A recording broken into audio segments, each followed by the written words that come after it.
নবীজি বলেন এক ওয়াক্ত নামাজ ছেড়ে দিলে সাথে সাথে তাওবা করো। অথচ আমরা এক ওয়াক্ত, 2 ওয়াক্ত, 5 ওয়াক্ত, 10 ওয়াক্ত দিনের পর দিন আমরা নামাজ ছেড়ে দিচ্ছি। কত ওয়াক্ত নামাজ ছেড়ে দিচ্ছি আমরা নিজেরাও জানি না, আমাদের হিসেবের বাহিরে। অথচ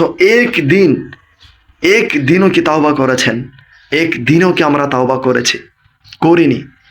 অতএব বলবো, প্রত্যেক দিন নামাজ আদায় করুন, প্রতি ওয়াক্তে নামাজ আদায় করুন।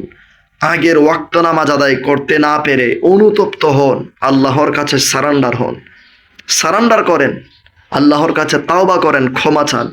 যখন আপনি নামাজ দেরি করে পড়েন, এটা আল্লাহর পছন্দ নয়।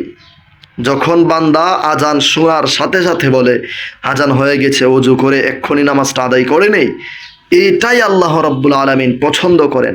আপনি যখন দেরি করেন তখন এই কাজটি আল্লাহর পছন্দ নয়। যখন আপনি টাইম টু টাইম ওয়াক্ত মতো নামাজ আদায় করে নেন, তখন আল্লাহ রাব্বুল আলামিনের খাস রহমত দ্বারা আল্লাহ রাব্বুল আলামিন আপনাকে ভরপুর করে রাখেন। অতএব চেষ্টা করবেন, মা, বোন, ভাই, বাবা সকলে চেষ্টা করবেন ওয়াক্ত মতো নামাজ সঠিকভাবে টাইম টু টাইম আদায় করার। এটা আল্লাহ রাব্বুল আলামিনের কাছে খুবই পছন্দের। আর সেজদায় গিয়ে দেরি করবেন, রুকু সেজদায় তাড়াহুড়ু করবেন না, তিলাওয়াতে তাড়াহুড়ু করবেন না।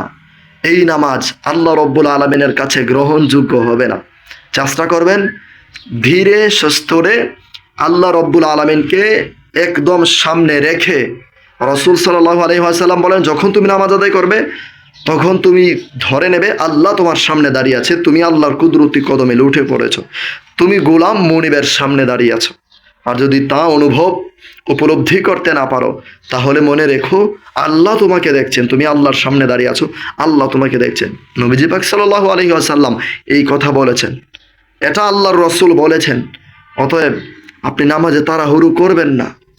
দুনিয়ার সব কিছু আপনি ধীরে সুস্থে করেন, কিন্তু আল্লাহর কাছে মসজিদে আসলেই, যাই নামাজে দাঁড়ালেই আপনি তাড়াহুড়ো করেন। আপনি ভেবে দেখেছেন আপনি কোথায় গিয়ে ফাঁকিবাজি করছেন? আপনি ভেবে দেখেছেন আপনি কাকে ব্যস্ততা দেখাচ্ছেন? আল্লাহ রাব্বুল আলামিন আমাদের সবাইকে সঠিক বোঝ দান করুক, আমিন। সাওয়াবের নিয়তে আজকের এই ভিডিওটি প্রচুর পরিমাণে শেয়ার করে সারা বিশ্বময় ছড়িয়ে দিন। আসসালামু আলাইকুম ওয়া রাহমাতুল্লাহ।